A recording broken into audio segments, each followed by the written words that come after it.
আপনার আশেপাশে কোনো থানার লোক করা মাল যদি থাকে অতি সত্বর এখানে ফেরত দিয়ে যান।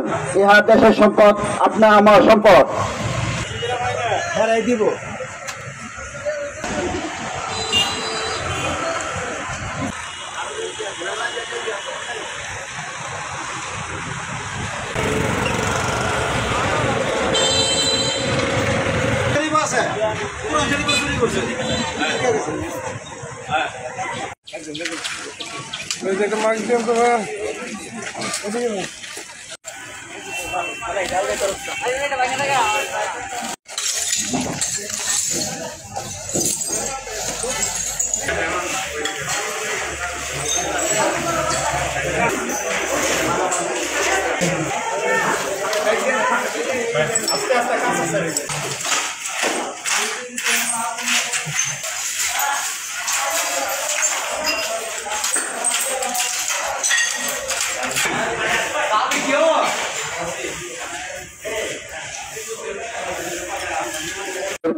আমাদের ছাত্র সমাজ অনেক কিছুই করছে আপনাদের জন্য।